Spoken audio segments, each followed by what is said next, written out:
하나님께서 오늘 우리에게 주신 말씀은 고린도후서 12장 7절로 10절 말씀입니다. 여러 계시를 받은 것이 지극히 크므로 너무 자만하지 않게 하시려고 내 육체에 가시 곧 사단의 사자를 주셨으니 이는 나를 쳐서 너무 자만하지 않게 하려 하심이라. 이것이 내게서 떠나가게 하기 위하여 내가 3번 주께 간구하였더니 나에게 이르시기를 내 은혜가 내게 족하도다. 이는 내 능력이 약한 데서 온전하여 짐이라 하신지라. 그러므로 도리어 크게 기뻐함으로 나의 여러 약한 것들에 대하여 자랑하리니 이는 그리스도의 능력이 내게 머물게 하려 함이라. 그러므로 내가 그리스도를 위하여 약한 것들과 능력과 궁핍과 박해와 공고를 기뻐하노니 이는 내가 약한 그때의 강함이라. 아멘. 오늘은 약할 때 강함 되시는 이라라는 제목으로 하나의 말씀 나누도록 하겠습니다. 우리가 잘 알고 있는 이야기가 있죠. 다윗과 골리앗. 다윗이라는 당시에 이제 소년이었고요. 골리앗은 이제 르바임이나 아낙 자손 후손이라고 합니다. 쉽게 말해서 네피림 거인들의 후손이라는 거예요. 그래서 키를 지금으로 환산하자면 작으면 2m 50 아니면 2m 한 80 정도 그 정도 되는 어마어마한 그러한 신장과 또한 그럼에도 불구하고 날렵하고 또 어마어마한 괴력을 발휘하는 그러한 사람이었습니다. 그래서 그의 창을 드는 자들이 2사람이 창을 하나를 들어야 될 정도로 창의 무게가 그만큼 대단했고, 그러한 창을 또 다윗을 향해서 휘두르며 던질 수 있었던 괴력의 사나이가 골리앗이었죠. 여러분들 누가 강한 자고 누가 약한 자입니까? 예, 항상 복선이 있기 때문에 이제 안 속으려고 묵비권을 행사하십니다. 맞아요. 보는 관점에 따라서 물론 다릅니다. 하지만 육체적으로는 골리앗이 분명히 강한 사람이에요. 그리고 다윗은 소년입니다. 어떠한 장수도 다윗에게 질 거라고 아마 이스라엘의 장군들은 생각하지 않았을 거예요. 갑옷도 걸치지 않았고 그저 어찌 보면 뭐 천조가리에 그 다음 돌팔매를 들고 있는 양을 치는 목동의 모습에 불과한 게 다윗이었습니다. 그런데 우리는 잘 알고 있어요. 누가 주인공이죠? 다윗이 주인공이에요. 그래서 여러분들 누구처럼 되고 싶어요? 예, 다윗처럼 되고 싶어요. 그렇습니다. 그런데 어느 청소년 집회 때 어느 목사님이 그런 이야기를 하죠. 여러분들 누구처럼 되고 싶어요? 그랬더니 청소년들이 대답을 합니다. 다윗이요. 왜? 누가 이긴 줄 알거든요. 누가 주인공인 줄을 우리는 이미 알고 있거든요. 그런데 그리고 나서 그 목사님이 설명을 하시더라고요. 그런데 우리들의 기도를 보면 하나님 저는 골리앗처럼 되고 싶어요 라고 우리들의 기도는 구하더라라는 거예요. 하나님 나 힘 주세요. 하나님 나 골리앗처럼 건강하게 해주세요. 물론 골리앗처럼이라는 말은 넣진 않지만 우리들의 기도의 내용을 보면 하나님 내가 그렇게 강한 사람이 되게 해주세요 라는 기도를 하더라라는 거죠. 여러분들 이 기도가 틀린 것은 아닙니다. 그런데 기도 문장은 똑같지만 어떠한 마음으로 이 기도를 하는지 그 내면에 따라서 결과는 완전히 다르다라는 것을 여러분들 기억하시기 바랍니다. 그래서 이게 무슨 차이인가를 우리가 오늘 반학하기를 원합니다. 성경을 보면 많은 하나님의 사람들이 등장을 합니다. 그러면서 어마어마한 대단한 능력을 행하는 자도 있고요. 삼손과 같이 막 괴력이 어마어마해서 성문을 뜯어서 언덕 위에다 옮겨놓지를 않나, 아니면 나귀뼈를 들어서 300대 1, 상상이 안 가는 숫자 아닙니까? 300대 1로서 싸워서 이기지를 않나, 대단한 이런 업적들이 있습니다. 또한 전쟁에 나가서 하나님의 사람들이 대단한 승리들을 거머쥐는 이러한 장면들도 나오고요. 또한 인생의 원수들을 부끄럽게 하는 그러한 일들도 있고, 또 사자의 입을 막기도 하고 하늘의 문을 닫았다 열었다 하는 놀라운 일들도 우리가 보게 됩니다. 그리고 이들을 통해서 하나님의 복음은 세계 방방 곳곳에 너무 자신 있고 멋있게 퍼져나갑니다. 우리는 이들의 모습을 보면서 하나님 나도 저런 사람이 되게 해주세요. 이러한 꿈도 꾸시죠. 예, 나는 나대로 살려니 주님 저는 건들지 말아주세요. 혹시 이러한 마음은 아니시죠? 우리 노원교회는 그런 분이 없으시기를 원합니다. 그런데 중요한 것은요, 그런 위대하고 너무나 멋있는 하나님의 능력의 사람들이라 하더라도 잘 그 인생을 보시기 바랍니다.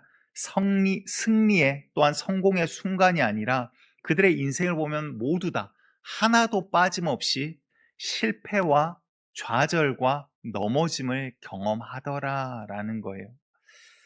시편 37편 23절과 24절을 보면 이런 말씀이 있습니다. 같이 읽겠습니다. 시작. 여호와께서 사람의 걸음을 정하시고 그의 길을 기뻐하시나니 그는 넘어지나 아주 엎드러지지 아니함은 여호와께서 그의 손으로 붙드심이로다. 아멘. 여호와께서 사람의 걸음을 정하셨대요. 하나님께서 계획을 하셨다라는 거죠. 그리고 그 길을 정하신 길을 기뻐하셨대요. 그런데 여러분들 하나님이 정하신 길인데 그 다음에 뭐가 나와요? 그는 넘어지나. 여러분들 물론 완전히 엎드려지진 않아요. 하나님께서 그의 손을 뻗어 그를 일으켜 세우실 거래요. 하지만 여러분들 하나님께서 정하신 길 가운데 넘어짐이 있어요, 없어요? 있더라라는 거예요. 우리는 하나님 믿으면 내 문제가 다 해결될 줄 알아요. 맞아요. 해결되기도 합니다. 하나님 믿으면 건강의 문제가 다 해결될 줄 알아요.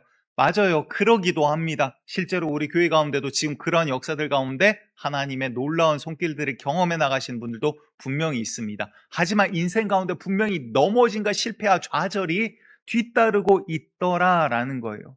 여러분들 우리가 잘 알고 있는 성경 그리고 그 성경의 선지자들 가운데서 정말 선지자를 대표할 사람 하면 누구일까요? 엘리야라는 선지자가 있죠.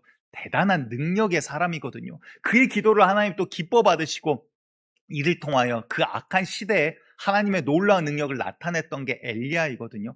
그래서 엘리야 얼마나 대단합니까? 선지자 중 첫 번째 최고하면 엘리야. 그런데 이 엘리야가 어떻습니까? 그의 말을 통하여 그 입술을 통하여 그의 선포를 통하여 또한 그의 기도를 통하여 3년 반 하늘문을 닫기도 하고 여러 기도했던 사람이에요. 어느 날 하나님의 말씀을 가지고 아비라라는 왕 앞에 옵니다. 그리고 이 땅은 이미 귀신을 섬기는 나라로 변해버렸다라는 거예요. 이스라엘이 하나님을 섬겨야 될 하나님의 백성들이 바알과 아세라 귀신을 섬기는 땅이 되어버렸어요. 왕비 한 명을 잘못 들였더니 오면서 온갖 귀신과 우상과 이 우상들을 산당들을 짓고 가지고 와가지고 나라의 정책을 바꾸고 법을 바꾸면서 오히려 귀신 섬기는 선지자들을 귀신 선지자죠. 그러한 사람들을 높이고 하나님 믿는 사람들을 잡아서 죽이기를 시작합니다. 그러니까 무서워서 하나님을 못 믿어요. 나라 정책은 오히려 이렇게 진급을 하고 잘 되고 사업을 하려면 오히려 바알 앞에 가서 아세라 앞에 가서 절하는 자에게 나라에서 혜택을 주기 시작합니다. 잘못된 이 정책 가운데 나라가 변질되어 버렸습니다. 하나님이 그 가운데 3년 반 비를 그쳤다가 이제 다시 비를 내리기 시작할 때쯤 하나님께서 이제 그 앞서서 영적 전쟁을 선포를 하시죠. 엘리야가 말합니다. 야, 바알을 섬기는 이 거짓 선지자, 귀신의 선지자들 450명을 부르소서. 쉽게 말해 나와 영적인 싸움을 하자 이 말이에요. 누가 진짜 하나님인가 백성들 앞에서 보이라 이 말이에요. 너희가 말하는 신이 참 신인가 아니면 내가 믿는 하나님이 진짜 살아계신 하나님인가 보이자 이 말이에요. 그러니까 450명이 모입니다. 기세가 등등했겠죠. 왜? 상대는 한 명이잖아요. 그런데 여러분들 한 명 뒤에 여호와께서 계심을 기억하셔야 됩니다. 그리고 450명이 막 부르짖어 기도합니다. 바알이여 바알이여. 해가 이제 중천을 넘어가요. 그럼에도 아무런 응답이 없어요. 바알이여 바알이여. 누차 말씀드리지만 우리 엘리야 선생님이 성깔이 보통이 아니시거든요. 혼자 있는데도 뭐 이렇게 밀리질 않으세요. 막 오히려 그들의 속을 후벼 팝니다. 야, 너희들의 신이 자나보다 조나보다 더 크게 부르짖어 봐라. 야, 어디 외출했나 보다. 앞에 마실 나갔나 보다. 더 크게 부르짖어 봐라. 그들이 막 몸을 칼로 그어가면서까지 이제 귀신 섬기는 이 제사장들이라 그래요. 그러면서 막 기도를 하는데 귀신이 어떻게 응답을 합니까? 하나님 앞에서 아무것도 하지 못합니다. 불이 떨어지질 않아요. 제단은 멀쩡해요. 그리고는 엘리야의 차례가 됐습니다. 이제 해가 뉴역뉴역 져갈 때요. 열기도 가시기 시작을 해요. 그리고 그 위에 물을 부으랍니다. 더 부어라, 더 부어라. 물을 얼마나 부었던지 제단 옆으로 도랑을 이룰 정도였다라고 나옵니다. 그리고 하나님 앞에 기도하자 하나님께서 놀랍게 어마어마한 불로 임하사 불이 얼마나 강렬했든지 도랑에 물까지도 다 핥아버렸다라고 성경을 표현하고 있습니다. 백성들에게 선포해요. 누가 진짜 참 신인가? 너희가 증명하여 보아라. 누가 진짜 하나님이냐? 누가 참 신이냐? 백성들 눈앞에 살아계신 하나님을 그들이 보았다 이 말이요. 그리고 귀신을 섬기는 그 선지자들을 백성들이 칼로 쳐 죽이기 시작합니다. 이쯤 됐으면 아합 왕도 회개하고 야, 하나님이 참 하나님이신데 내가 미쳤구나. 이 나라가 잘못됐구나. 법을 바꾸고 정책을 바꾸고 그래야 맞죠. 백성들이 이제 회개하고 돌아와야 맞죠. 그런데 그게 열왕기상 18장의 이야기거든요. 19장으로 넘어가면서 어떻게 됩니까? 왕비 이세벨이 협박을 합니다. 내 이맘때쯤 내가 네 시체를, 쉽게 말해서 네 시체를 내가 밟고 있을 거다. 네가 죽는 것을 내가 보지 않으면 내가 음식을 먹지 않겠다. 막 이런 막 각오를 하면서, 쉽게 말해서 협박이나 협박은 다 날아옵니다. 그 말에 엘리야는 어때요? 하나님, 이쯤 됐으면 이 백성이 이제 뒤집어져야죠. 부흥이라도 일어나야죠. 회개가 일어나야죠. 왕이라도 엎드려야죠. 그런데 아무것도 현실은 변하는 게 없어요. 하늘에서 불이 떨어졌는데 아무것도 현실은 변하는 게 없다고요. 그 마음 가운데 엘리야는 좌절과 낙담을 경험합니다. 그리고 로뎀나무 아래 누워서 살고자 하는 의욕이 없어요. 하나님, 내가 열심히 유별하였사오나, 내가 남들보다 더 열심히 했사오나 이제는 내가 족합니다. 하나님 믿는 선지자들 다 잡아 죽이고 이제 나만 남았습니다. 하나님, 이 나라는 소망도 희망도 없어요. 끝났어요. 하나님, 이제 내 생명도 걷어가세요. 나 더 이상 할 것도 없어요. 그게 엘리야의 신음과 같은 그러한 기도였습니다. 그런데 하나님께서 그를 먹이시고 깨우시며 걷게 하시죠. 그리고는 호렙산으로 부르십니다. 불 가운데, 바람 가운데, 지진 가운데 없어요. 그런데 세미한 소리 가운데 하나님이 만나 주십니다. 하나님을 만난 엘리야는 다시 일어나 다음 여정길을 떠나기 시작을 해요. 그 다음 엘리사를 세우고 후야에게 기름을 붓고 그 다음 일들을 준비하기 시작합니다. 여러분들, 다윗 이야기를 또 잠깐 해볼까요? 다윗 얼마나 대단한 사람입니까? 성경에서 내 마음에 합한 자라, 이런 호칭을 받은 자가 어디 있어요? 또 하나님이 얼마나 기쁘게 받으셨던지, 네 대에 왕이 끊이지 아니할 거다. 그리고 다윗의 후손을 통하여 메시아가 이 땅 가운데 오게 하십니다. 얼마나 큰 영광입니까? 여러분들, 구약은요, 메시아가 오실 겁니다 라는 내용이 구약이고, 신약은 메시아가 오셨고 이제 다시 오실 겁니다 라는 게 신약의 내용이거든요. 근데 그 전 인류 역사의 중심인 예수가 바로 다윗의 계보를 통해서 이 땅 가운데 육신을 입고 오시게 허락을 해주셨다라는 거예요. 얼마나 영광스러운 일이에요. 그만큼 다윗이 대단한 사람이거든요. 성경에서도 다윗의 인생에 대해서 너무나 많은 페이지를 할애를 하면서 이야기를 하고 있습니다. 그만큼 하나님과 동행했던 자고 하나님께서 기쁘게 받으셨던 자가 다윗입니다. 그런데 다윗의 삶을 봤더니 어떠한 일들이 있습니까? 평안할 때 성벽을 걷다가 어때요? 여러 번 말씀드렸죠. 달빛을 조심하셔야 됩니다. 주의하자 화장빨, 조심하자 조명빨. 무슨 말인지 아시죠? 달빛에 어떤 여인이 머리를 쭉 하면서 막 우물가에서 막 목욕을 하고 있는 거예요. 저희 여인이 누구냐? 이제 떨리는 심장으로 신하에게 물어보죠. 우리아의 아내 바세바입니다. 잠깐 할 이야기가 있으니, 긴이 할 이야기가 있으니 처소로 들라여라 했다가 이제 사건은 벌어져요. 그랬다가 여러분들, 가늠하는 사건이 일어나는데 그 자기의 죄악을 가리기 위해서 어떻게 합니까? 우리아를 전장 최전선으로 내밀어서 죽을 수밖에 없는 상황을 만들어요. 쉽게 말해서 살인 청부를 한 게 다윗인 거예요. 살인은 마찬가지죠. 간음에 이어서 간음을 가리기 위해서 살인을 한 자가 다윗입니다. 여러분들, 도덕적으로 사울 왕보다 다윗이 결코 선하거나 옳지 않더라라는 거예요. 그리고 나중에 또 어떻습니까? 평안할 때, 나라가 안정될 때 내 힘이 이제 얼마나 되나 보자. 요압 장군 총사령관을 시켜서 내 군대, 내 힘을 계수하게 합니다. 내 말 한마디에 일어날 자가 몇이냐? 내가 말하면 나를 위하여 싸울 자가 이 땅에 몇이냐? 내 군세, 내 힘을 지금 과시하고자 하더라라는 거예요. 여러분들, 엘리야도 다윗도 너무나 훌륭한 사람이죠. 그런데 그들도 어떻습니까? 좌절과 넘어짐을 경험하게 되더라라는 거예요. 그 앞에 다윗은 몸부림치면서 하나님 앞에 엎드리는 그 장면을 우리가 결국 보게 됩니다. 여러분은 손흥정 감독이라는 분을 아시죠? 손흥민 축구 선수의 아버지입니다. 이분의 신앙은 저는 잘 모르겠어요. 뭐 기독교이신지 하나님을 믿는지 안 믿는지는 모릅니다. 그런데 참 올곧은 성격이신 것 같아요. 그래서 아들도 참 잘 키우신 것으로 보입니다. 근데 여러 명언들을 남기시죠. 이분이 한 말 가운데 이런 이야기가 있어요. 배고픔을 유지하라, 불편함을 유지하라 라는 이야기를 남깁니다. 무슨 말이에요? 선수가 배부르면 뛰지를 않는데요. 선수가 배부르면 자기를 연단할 수가 없더래요. 여러분들, 우리는 영적인 경주라고 있는 선수입니다. 인생이라는 영적인 경주, 오늘 여기가 종착점이 아니라 이제 영원한 주님 품이라는 우리의 본향 고향을 향하여 가고 있는 영적인 경주 가운데 서 있는 자가 우리더라라는 거예요. 여기에 그냥 주저앉아 버리면 안 돼요. 여기가 좋사오니 이곳이 유토피아네요. 여기에 주저앉을 인생이 아니더라라는 거예요. 마귀는요, 여기에 돗자리 펴, 여기에서 끝내. 너 지금 충분했잖아. 그동안 고생했잖아. 하나님은요, 아니야. 지금 너의 죄 가운데 있는 육신은 거기에서 끝나는 게 아니야. 다시 흙으로 돌아가나 내가 네 영혼을 살리기 위하여 예수 그리스도를 십자가에 달았노라. 그 이야기를 계속 우리에게 하고 계시는 거예요. 여러분들, 우리의 종착점은 여기가 아닙니다.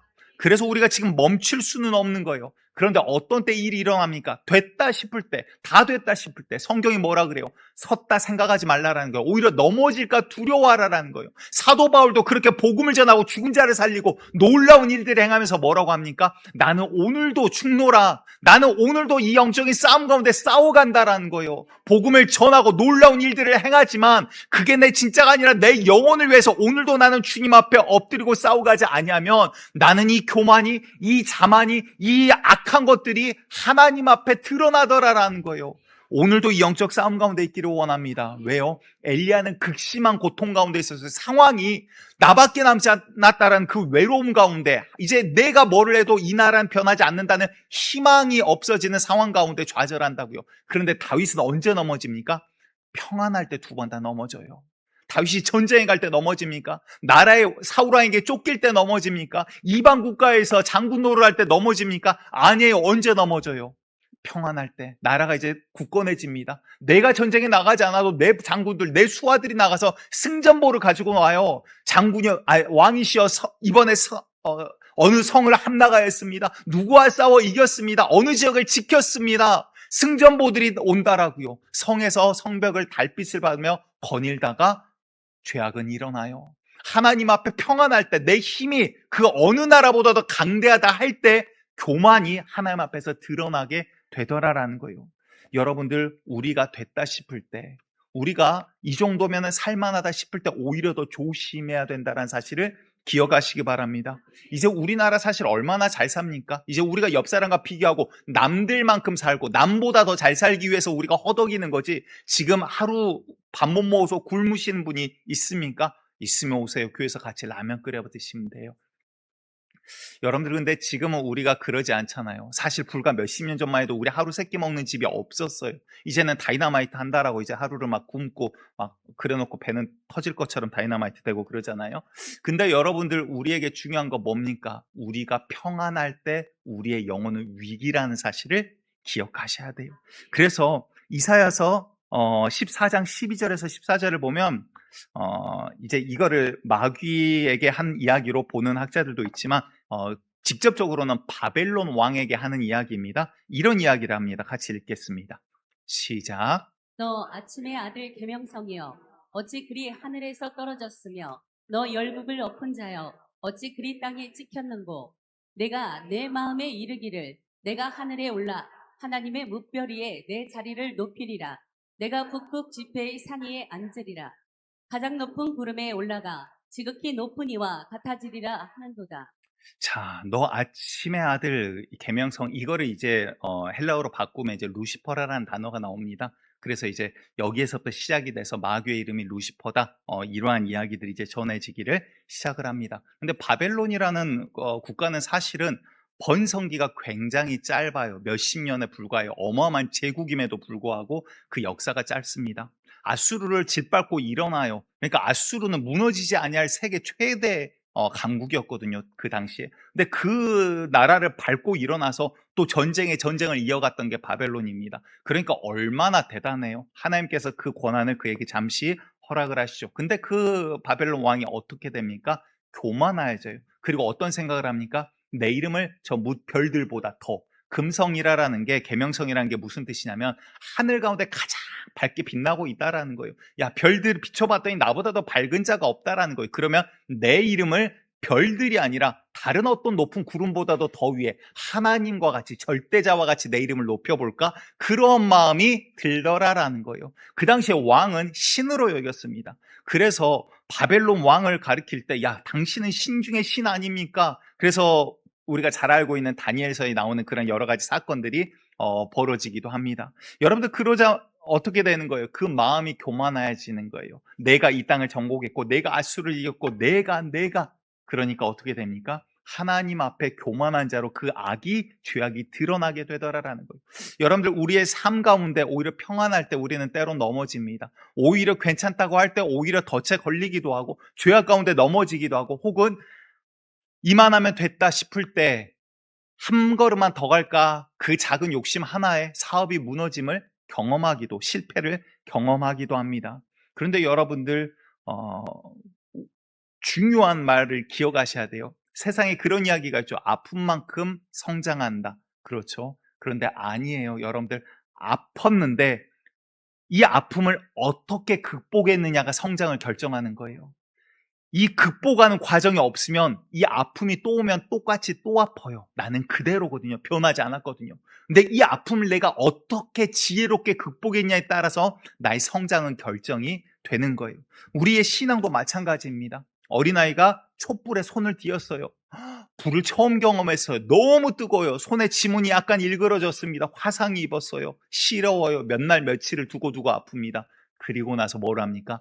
불의 무서움을 아는 거예요. 그런데 불의 무서움을 모르면 어때요? 여러분들 뛰기 전 어떠한 과정을 거쳐요? 걷기도 하지만 걷다가 처음 뛰려 할 때, 아니 처음 걸으려 할 때 넘어지지 않고 바로 일어나서 한 번도 넘어지지 않는 아이는 없습니다.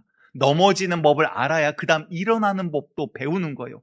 넘어질 줄을 모르면요, 일어나는 법도 알지를 못해요. 왜? 앉아본 적이 없고 넘어져 본 적이 없으니까. 여러분들, 우리들이 물론 실패하고 죄악 가운데 넘어지는 것이 당연하거나 잘한 것 아닙니다. 이거 잘못된 거예요. 그렇지만 이것조차도 우리가 주님 손에 넣어드릴 때 이 시간조차도 헛되지 않다라는 사실을 기억하시기 바랍니다. 그게 우리가 그런 게 아니라 하나님의 선하심 때문인 거예요. 우리는 모자라고 부족하지만 우리는 하나님의 올곧게 가기를 원하시는데 우리 스스로 넘어져 버렸어요. 근데 이게 내 손에만 있으면 극복하지 못하는 어려움이고 아픔이에요. 그러니까 성장이 없죠. 그런데 이 아픔이 주님 손에 들리면요, 이것조차도 선하게 사용하실 수 있는 게 하나님의 선한 능력이더라라는 거예요. 우리가 잘 알고 있는 탕자 이야기가 있습니다. 탕자라는 단어가 성경에 나오지는 않아요. 그런데 이제 한 부자에게 두 아들이 있죠. 첫째 아들과 둘째 아들이 있는데, 둘째 아들이 속에 불만이 많아요. 야, 아버지 밑에서 이거 맨날 똑같은 거 하고 공부하고 뭐 밭 갔다가 종들 보고 돌아보고 뭐 아침 해 떴다가 저녁에 해지면 또 자고, 인생이 이게 뭔가, 아버지 저 돈을 가지고 저렇게 재미없게 사나? 저거를 나에게 줬으면 내가 정말 보란 듯이 한번 세상 사람들 부러워할 만큼 써볼 텐데 하는 마음이 들어요. 그리고는 굉장히 무례한 요구를 아버지에게 합니다. 아버지, 돌아가시고 줄 거 내 분깃을 좀 땡겨서 미리 주십시오. 아마 전부 다 주진 않았을 것 같아요. 아버지가 지혜로우시기 때문에 어느 정도 일부러 쪼개어 주셨을 것 같습니다. 그런데 성경을 보면 그 다음날이요, 그 다음날 바로 이걸 다 돈으로 바꿔가지고 집을 떠나요. 그 말은 뭘까요? 이미 그 아들은요, 불만불평이 많고 그 아버지 밑에 있으면서 감사가 아니라 주시기만 하면, 주기만 하면 나 이거 바로 돈으로 바꿀 모든 방법을 다 고민을 해놨다라는 거예요. 그러니까 방법을 다 마련을 해놨으니까 그 어마어마한 재산을 바로 돈으로 바꿔버렸겠죠. 그리고는 돈을 들고 집을 바로 나가버립니다. 그리고는 세상 가운데 갔더니 세상에서 환영을 해줘요. 와, 돈 많은 부자가 왔네요. 술자리 가서 돈을 뿌립니다. 여기 가서 돈을 뿌리고 저기 가서 돈을 뿌립니다. 이 사람 저 사람 다 달라들어요. 나도 한번 만나줘. 나도 한번 밥 같이 먹어. 야, 나도 이거 좀 사줄래? 나도 함께 하자. 야, 즐겁게 놀고 마시고. 좋습니다. 사람들도 많아요. 주변에 사람들이 몰려들기 시작해요. 야, 이게 사는 거지. 이게 인생이지. 답답하게 저렇게 살아서 뭐예요? 아버지처럼 맨날 일만 하고 저게 뭐 하는 짓이야? 이게 인생이지.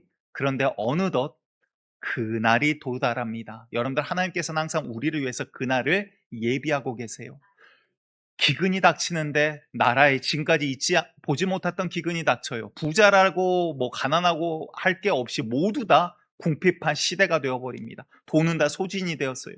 그렇게 나 한번 만나줘, 한 번만 밥 같이 먹자, 그렇게 아는 척하려고 달려들었던 수많은 사업가들도 그때가 됐더니 이제는 다 문전박대하고 아는 척을 하잖아요. 이보게 그때 내가 그렇게 많이 도와주지 않았나? 문을 두드려도 잘 아시지 않습니까? 우리도 이제 먹고 살기 어려워요. 문을 닫아버립니다. 결국은 날 돼지라도 치게 해주세요. 여기저기 가서 구걸을 하고, 이제는 돼지를 치지만 받을 싹이 없어요.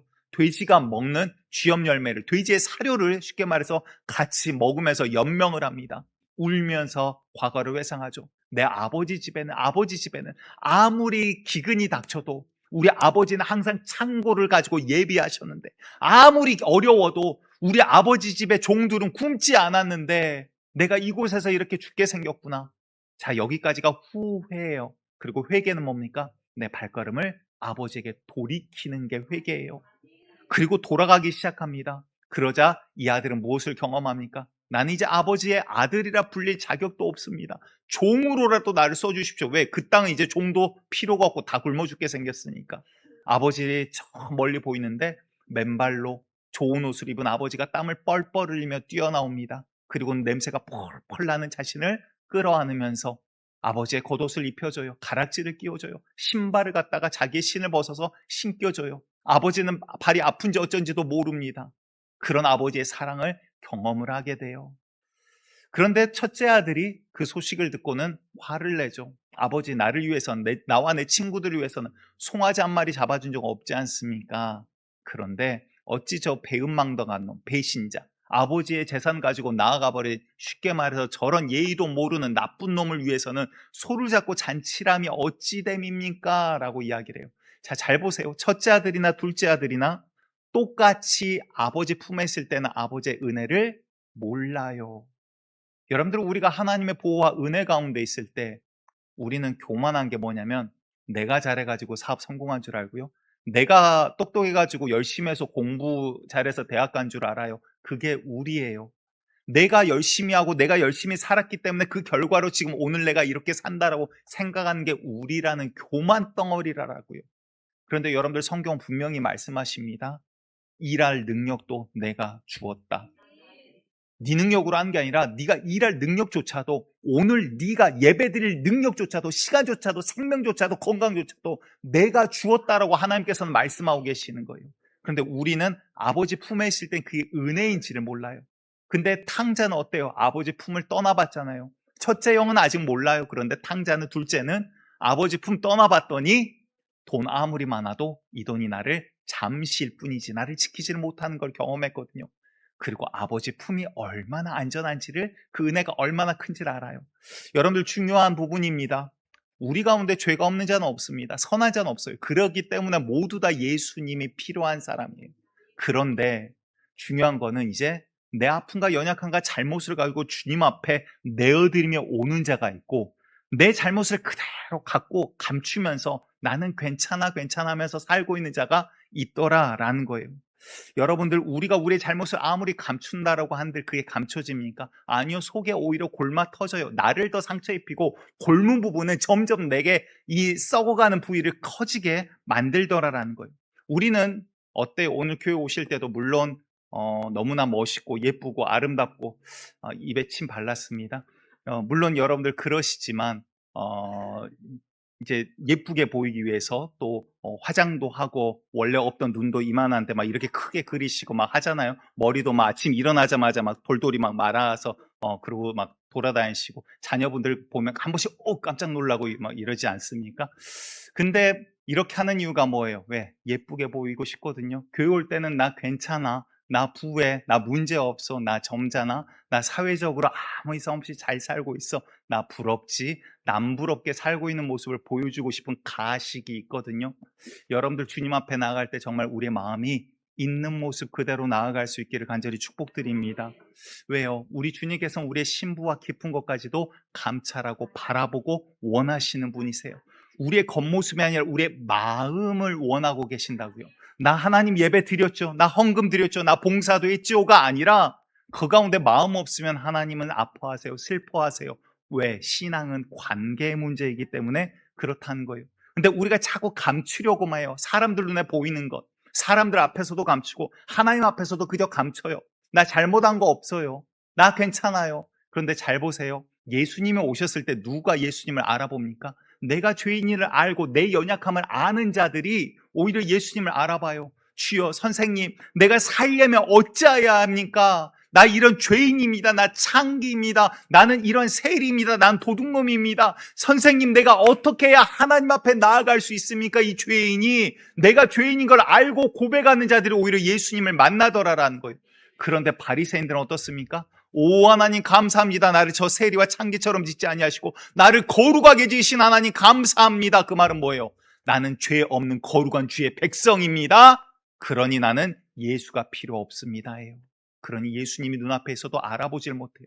저가 오히려 우리의 세력을, 우리의 백성들을 뺏어간도다. 시기하는 마음 가운데 오히려 예수를 미워하는 마귀에게 쓰임받을 뿐, 성경을 달달달달 외우고 토시 하나 틀리지 않고 외우는 바리새인들이 오히려 예수님을 알아보지 못하더라라는 거. 왜?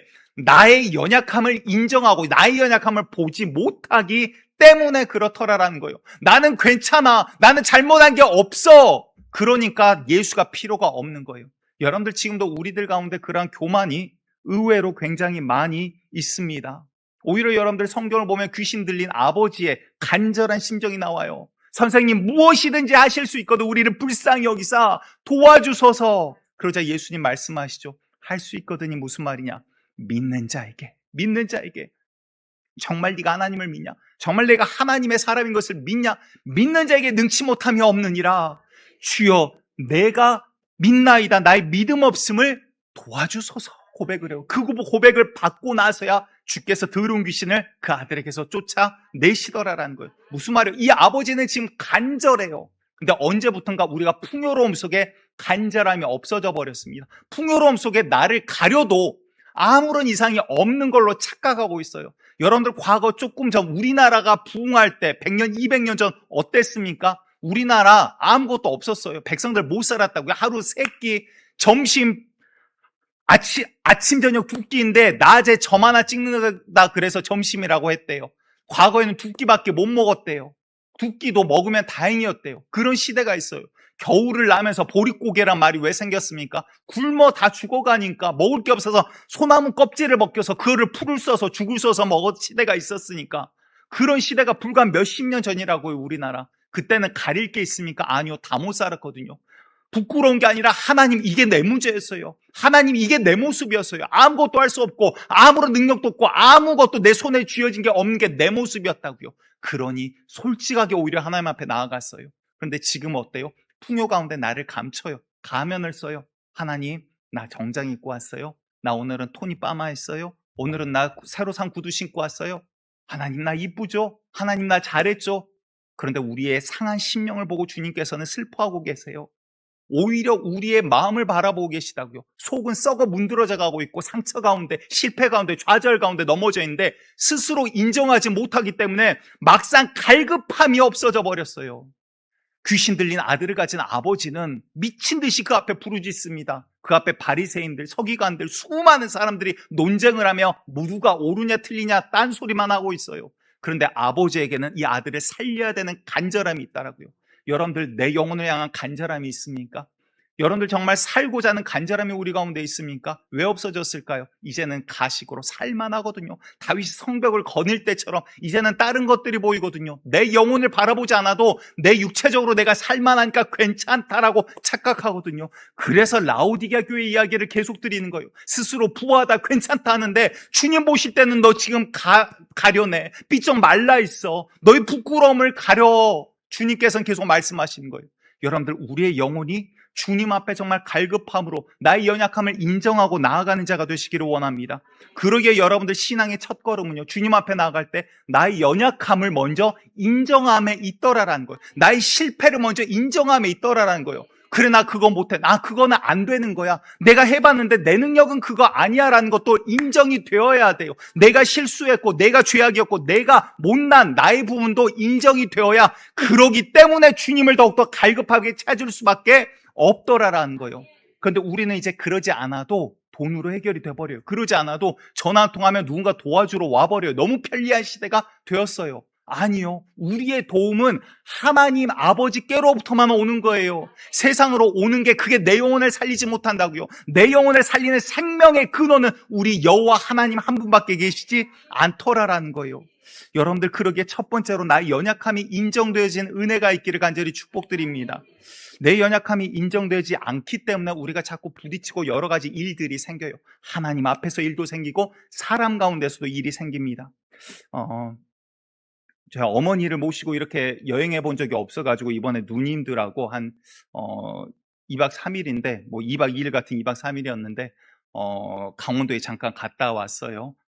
근데 이제 오랜만에 저희 또 이제 누나들하고 이렇게 본 게 정말 오랜만인 것 같아요. 자구 누나는 이제 매형 일 때문에 지금 중국에 가 있는데 한국에 잠깐 지금 들어와 있습니다. 그래서 이제 같이 기회가 너무나 좋게 시간이 허락되어져서 이렇게 만났습니다. 근데 저희 자구 누나 참 대단한 달란트가 있어요. 어렸을 때부터 책을 참 많이 봐요. 그리고는 책을 보다가 잠이 들기도 하고 그래서 문학 소년이 되고자 하는 게 꿈이었어요. 그랬다 아버지한테 엄청 혼났거든요. 문학 소년으로 먹고 살기 힘들다 뭐 약간 이런. 근데 그러다 보니까 어휘력도 좋고 말을 참 잘해요. 그리고 재미있게 이야기를 잘해요. 자구 누나가 뭔가 이야기를 막 하면 제가 들으면 너무 재밌거든요. 그 이야기를 듣고 와서 이제 어렸을 때 그리고 친구들에게 학교 가서 이야기를 하면 너무 재미가 없는 거예요. 그러니까 저는 말을 할 줄 모르는 사람이에요. 그래서 여러분들 능력으로만 보면 하나님 자구 누나 같은 사람 들여다가 쓰면 정말 설교 재미있게 말 잘할 텐데 라는 생각을 한 번씩 해봐요. 하나님 저는 왜 그 달란트가 없어요? 근데 하나님께서는 지금 어떻게 일하고 계십니까? 여러분들 기억하셔야 돼요. 굳이 스푼으로 따지자면 저희 자구 누나는 큰 수저예요. 근데 저는 작은 스푼, 티스푼 같은 거예요. 근데 하나님께서는요, 티스푼으로도 호수를 떠서 옮기실 수 있는 분이 하나님이세요. 고린도전서 1장 26, 27절에 이런 이야기를 하십니다. 형제들아 너희를 부르심을 보라. 육체를 따라 지혜로운 자가 많지 아니하며 능한 자가 많지 아니하며 문벌 좋은 자가 많지 아니하도다. 쉽게 말해서 세상적으로 못나고 이렇게 말해서 죄송합니다. 찌질하지 않냐? 우리들 보고 이야기하는 거예요. 이 가운데 나는 아니지요 생각하시는 분들 계십니까? 교만하신 거예요. 예. 근데 뭐라고 하십니까? 27절 우리 같이 읽어볼게요. 시작. 그러나 하나님께서 세상에 미련한 것들을 택하사 지혜 있는 자들을 부끄럽게 하려 하시고 세상에 약한 것을 택하사 강한 것들을 부끄럽게 하려 하시며 우리 하나님의 놀라운 능력은 뭐냐면요. 약한 자들, 못난 자들, 미천한 자들을 택해서 뭐 하세요? 강한 자들, 큰 자들, 부한 자들을 부끄럽게 만드시는 게 우리 하나님이시더래요. 여러분들 저는 말할 줄 모르는 자예요. 수도 없이 간증드렸죠. 왜? 제가 하는 게 아니니까. 그래서 오늘도 설교 올라올 때 마찬가지 하나님 제가 못합니다. 오늘도 주님이 일하시지 아니하면 이 예배는 주님 앞에 성공할 수 없는 예배입니다. 여러분들 우리들의 인생 가운데 하나님이 개입하는 은혜가 있기를 원합니다. 나의 연약함이 오히려 드러나는 은혜가 있기를 원합니다. 그래서 바울도 고백하는 거예요. 오히려 나이가 약할 때 우리 주님이 강하심이라. 아멘. 오히려 내가 드러나지 않고 내가 나의 연약함, 나의 못남이 드러날 때 내가 할 수 없음이 드러날 때 주의 영광이 드러난다라는 거예요. 여러분들 제가 말하는 것이 아니라 저는 말할 줄 모르는 자라고요. 저는 이렇게 유창하게 말할 줄도 모르고 쉬지 않고 말할 수도 없어요. 제가 사역자가 되기로 결심했을 때 저희 어머니 첫 번째 걱정이 말 느린데 저거 어떻게 할까? 근데 이번에 만났더니 어머니가 그러시더라고. 제발 말 좀 천천히 해라. 사람의 걱정은 하나님이 우습게 보시는 것 같아요. 우리의 걱정이 아니라 주님의 관점을 우리가 회복하기를 원합니다. 나의 연약함이 주님 손에 들려질 때요, 그때 하나님은 놀랍게 역사하기를 시작하더라라는 거예요. 내가 주님 앞에서 나 잘못한 거 없어요. 나 연약한 것 없어요. 나 못난 거 없어요. 나 부정한 거 없어요. 그러면 주님 만나기가 정말 힘든 사람이 되어버려요. 여러분들 이 세상에서 예수 없이 살아갈 수 있는 사람은 없습니다. 그래서 모든 사람이 죄를 범하였음에 하나님의 영광이 이르지 못하더라. 하나님이 정의를 내려버렸어요. 심판을 이미 하셨다라고요. 그러니 너희는 예수 없이는 모두 다 살 수 없는 자야. 그러니 누구도 이제는 나는 깨끗하다, 선하다, 완전하다 말하는 사람은 그와 같이 무식한 게 없는 거예요. 꽤 오래전 일이에요. 제가 사역자가 아마 되기 전인 것 같은데 서울의 큰 대형교회 특별 새벽기도 이때였던 것 같아요. 근데 이제 거기에 찬양으로도 굉장히 유명한 교회였고 젊은 분들이 많은 교회였거든요. 그래서 저도 기회가 돼서 서울에 있을 때 가봐왔습니다. 새벽에 한 4시 반 정도, 5시 예배인데 4시 반이면은 괜찮겠지 하고 그 정도 도착하게 갔어요. 근데 이미 본당에 앉을 자리가 없어요. 예배 30분 전인데. 그리고 안내하는 분들이 복도에다가 간이 의자를 쫙 몇십 개를 깔아주시더라고요. 거기에 겨우 앉았어요. 새벽 예배인데. 그런데 제가 기억하는 거는 그 유명한 찬양팀도 아니었고요. 그 예배도 아니었어요. 제가 지금까지 기억하는 거는 한 분인데, 본당에 들어가기 위해 거의도 계단을 타고 이렇게 올라옵니다. 근데 본당 정도 갔을 때 머리가 새하얀 나이가 지그시든 남성 신사분이 하얀색 티셔츠를 입고 그 아침에 밝게 웃으면서, 정말 예수님같이 밝게 웃으면서 오는 그 젊은 사람들 향해서 일일이 다 인사를 해주고 있더라라는 거예요. 저는 그 모습이 아직도 잊혀지지 않습니다. 여러분들, 그분이 사회적 지위를 생각했으면, 나이와 계급을 생각했으면, 어떠한 교회에서의 직분을 생각했으면 그렇게 하실 수가 없었을 것 같아요. 알지는 못하지만 아마 그분도 자신의 연약함을 하나님 앞에 내어보낼 수 있는 분이시기 때문에 나보다 어린 분들을 향해서, 나보다 연배가 훨씬 낮은 세상적으로도 지위도 낮은 그 청년들을 향해서 그 새벽부터 일찍 나와서 모든 청년을 향해서 고개를 숙여 인사할 수 있지 않았을까 싶습니다.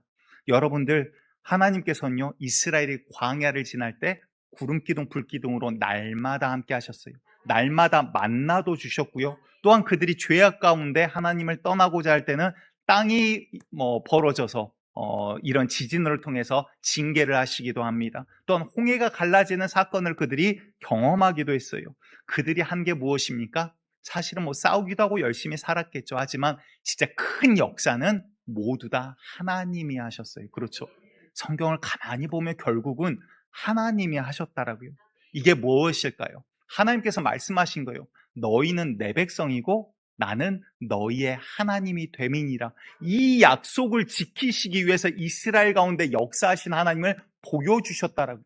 그들이 죄악 가운데 배신했어도 그들 가운데 역사하심으로, 징계를 하실지언정 버리지 아니하심으로 그들 가운데 내가 너희를 책임지는 하나님이야 라는 것을 하나님이 보여주셨다고요. 그게 여러분들 이제 신앙의 과정이에요. 우리가 하나님과의 관계 문제인데, 자, 첫 번째는 오늘 2가지 말씀드려요. 첫 번째는 내가 나의 연약함과 죄악을 하나님 앞에 인정할 때 주님 앞에 진정한 회개와 기도가 시작이 되는 거거든요. 신앙은 그제 시작이에요. 그런데 이제 2번째는요, 인간관계도 마찬가지예요. 여러분들 교회에 왔더니 어때요? 새로 왔더니 누군가 반겨줍니다. 좀 머쓱하긴 하지만 그래도 분위기 나쁘지 않은 것 같아요. 목사님, 그래도 왔더니 성도들이 와서 이렇게 가식적인 미소라도 지어줘서 참 감사합니다. 이런 분들도 있고 그럴 수도 있지요. 근데 여러분들 와서 사람들이 좋아요. 이 교회는 분위기가 좋네요. 사랑이 넘치네요. 친절하네요. 성경을 봤더니 이런 이야기도 있죠. 한 겹줄은 쉬 끊어지나 3겹줄, 3겹줄은 쉬 끊어지지 아니하리니. 야, 뭉치니까 역시 좋네요. 맞는 것 같은데 여러분들, 여기에 중요한 게 빠져 있습니다. 교회의 머리는 누구시죠? 그리스도. 맞아요. 예수님이라고 이야기하고 있어요. 몸이 있는데 머리가 그리스도라고요. 우리의 머리는 그리스도예요. 그런데 여러분들 잘 보세요. 몸이 잘 뭉쳐있고 건강해요. 수도 많고 근육질이에요. 몸매도 좋아요. 그런데 머리가 없으면 이건 뭐예요? 시체예요. 죽어있다라고요. 그런데 조금 아직 팔이 이렇게 말해 죄송합니다. 불구예요. 병신이에요. 다리 절름발이에요. 그래도 머리가 있으면요, 일어설 수 있어요. 중요한 건 뭡니까? 우리가 간혹 머리 없는 교회가 되어버리는 때가 있어요. 야, 모였더니 좋아요. 목사님 이랬더니 좋아요. 뭐 하니까 막 신나고 좋아요. 모든 거의 중심에 우리 예수 그리스도여야 되는데, 내 아픔과 내 연약함을 주님 앞에서, 사람들 앞에서 내어보내지 못하니까 그 다음 뭐예요? 그 다음 가식과 가면을 쓰고 하나님을 대하고, 가면을 쓰고 사람을 대해요. 나 이런 사람이야. 나는 괜찮아. 나는 부족함 없어. 내 자녀들은 이렇게 훌륭한, 이렇게 잘 됐어. 다 잘 됐어. 나는 부족함 없어. 우리 집안은 이렇게 훌륭한 집안이야. 근데 들어가 봤더니 주님 보실 땐 그 안에는 썩어져 가는 상처 투성이거든요. 그러니까 어때요? 가면은 쓰다가 안에는 계속 썩어가는 거예요. 그러니 어떻게 됩니까? 감추고 감추면 결국 하나님보다 내가 그 앞에 서요. 그러면 사람을 대할 때도 어떻게 될까요? 내 자존심 건들면 견디지 못해요. 네가 감히, 내 말이 맞는데 네가 부족해서. 결국은 그렇게 된다고요. 여러분들, 목회를 하다 보니까 재미있는 일들이 있습니다. 교회는요, 연약함을 함께 짊어질 수 있는 공동체가 성경이 말하는 믿음의 공동체예요. 근데 우리는 내 연약함을 이렇게 감추죠. 그리고 나서 뭐라고 합니까? 야, 선한 모습, 좋은 모습 보여야 돼. 그게 예의야. 예의도 맞아요. 그런데 여러분들 그러다 보면 나는 병들어 쓰러져 가요. 어느 날 나는 쓰러져 없어져 있더라라는 거예요. 왜 그럴까요? 왜? 인정되어지지 않으니까 진정한 관계가 없어요. 인정되어지지 않으니까 하나님이 내 가운데 설 자리가 없어요. 왜? 내가 다 가로막고 가식으로 가면으로 숨기고 있거든요. 영적인 흐름도 시즌이 있는 것 같습니다. 과거 우리 교회 물론 다들 뭐 아시겠지만 큰 아픔을 겪었던 교회예요. 성도들 간의 다툼이 한때 있었어요. 다 그 문제는 해결이 되었습니다. 그런데 악한 영은요, 하나님도 포기하지 않지만 악한 마귀도 포기하지 않는 거 아십니까? 예수님이 처음 사역을 시작할 때 마귀를 하나님 말씀으로 무찌르십니다. 그러자 성경이 뭐라고 하냐면 잠시 떠나가너라 라고 이야기를 해요. 마귀가 예수님을 잠시 떠나가더라라고 이야기를 한다고요. 완전히 포기하지 않아요. 기회가 있으면 어떻게라도 물어뜯어 쓰러뜨리려고 하는 게 마귀의 역사더라라고요. 그래서 여러분들 가끔 이렇게 보다 보면 어떠한 이제 호소가 들어옵니다. 목사님, 저희 목장에 이런 일이 있어요. 근데 그분들은 이제 자기의 일밖에 모르시잖아요. 근데 저는 이제 여러 이런 사건들을 동시에 접하잖아요. 그러면 희한하게 성령 충만하고 기쁠 때는 함께 성령 충만하고 기쁘고요. 여기저기 기쁜 소식들이 동시에 있고요. 다툼과 분쟁과 아픔이 있을 때는 여기저기 동시에 막 생겨요. 왜 그럴까요? 기도가 무너지면 그래요. 여러분들 기도라는 게 뭡니까? 사탄이 다윗을 충동지래요. 그러니까 다윗의 믿음이 얼마나 대단해요. 그렇죠? 그런데 사탄이 더 큰 걸 준비해가지고 준비해서 큰 걸 준비해가지고 다윗을 꽝 때립니다. 그러니까 다윗이 무너져 버려요. 가룟 유다 3년 반, 3년 반은 못 됐겠지만 3년여 정도를 예수님을 따라다닌 사람이에요. 예수님의 기적과 이적을 옆에서 육안으로 다 본 사람이라고요.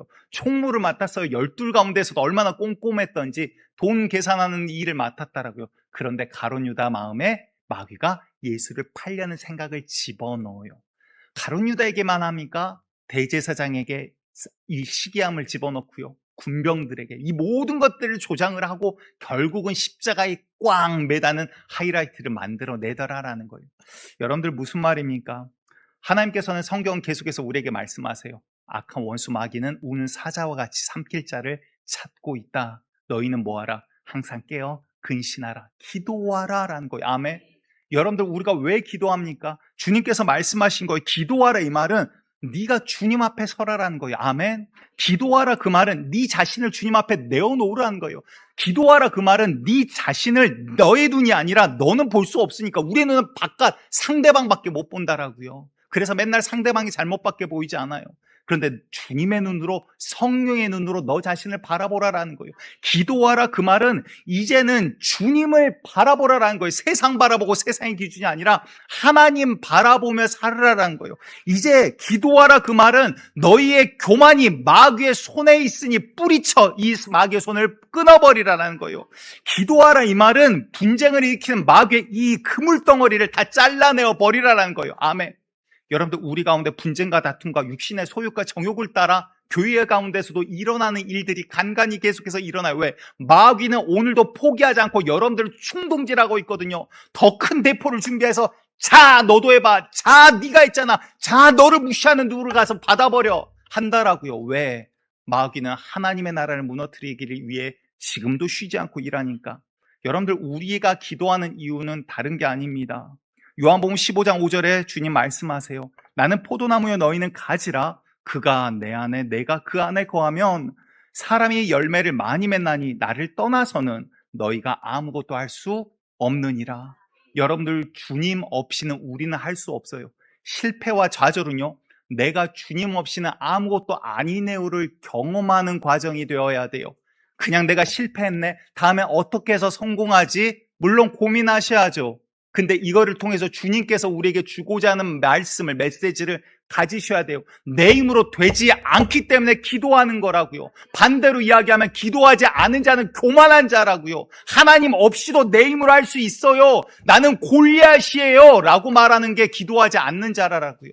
여러분들, 우리는 주님 도와주세요 라고 하지만 종종 내 마음속에서 나도 모르게 내가 골리앗인 줄 알아요. 내 힘으로 해결해 버리려고 하고 내 힘으로 이기려고 하고 내 힘으로 답을 찾으려고 합니다. 아니요, 다윗이 뭐라고 하죠? 죄 가운데 넘어졌을 때, 주님 앞에 섰을 때 비로소 다윗은 고백하는 거예요. 주여, 내게 우슬초와 같이 정결한 마음을 주시고 그리고 내게서 성령을 소멸치 마시옵소서. 왜? 왕인데 성령 없으면 나는 아무것도 아니에요. 아무것도 못하는 들판의 목동일 뿐이에요 라는 게 다윗의 고백이라고요.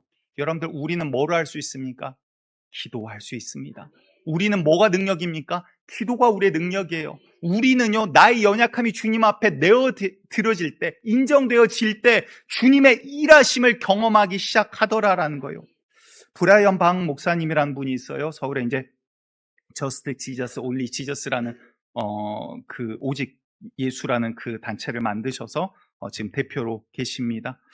근데 이분이 그 사랑의 교회에서 설교하시면서 그런 이야기를 하시더라고요. 자기는 부부싸움을 한 번도 안 해봤대요. 예. 저 성경 보다가 더 놀라운 이야기를 들었었거든요. 저는 그런 생각했어요. 둘이 좋아가지고 결혼하는데 뭐 신혼여행을 가서 만난 지 얼마나 됐다고 신혼여행을 가서 싸우냐 했더니 그런 사람이 있더라고요. 여러분들, 누군가는 저를 되게 왜냐면 제가 거룩한 게 아니라 거룩한 하나님 말씀을 전하는 통로일 뿐이니까. 하지만 저도 똑같은, 성정이 똑같은 사람이에요. 그래서 연약함도 똑같고요, 유혹도 똑같고요, 하나님 앞에 기도하지 않으면 똑같은 모습이에요. 여러분들이 걸어갔던 모습들, 과정들 똑같이 또한 밟아가고 있어요. 그래서 저 역시도, 이거는 어찌 보면 저의 치부이고 부끄러움이죠.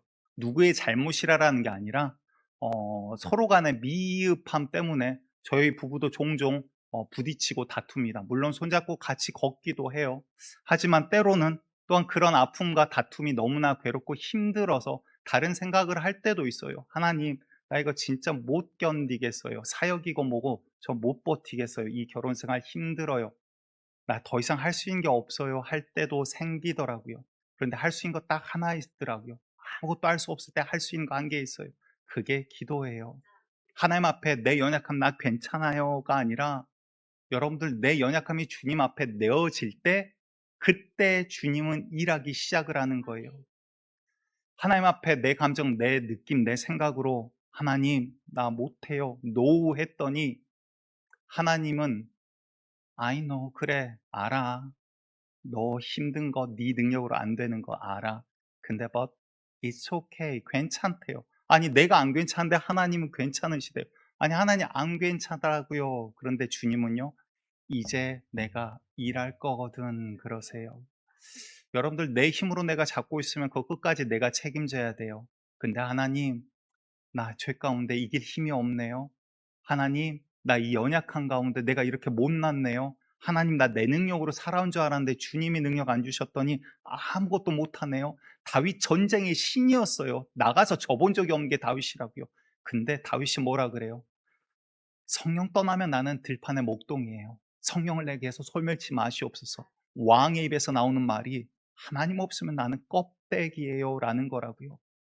여러분들, 우리는 얼마나 능력 있고 얼마나 잘났습니까? 우리는 다윗보다는 못한 사람들이에요.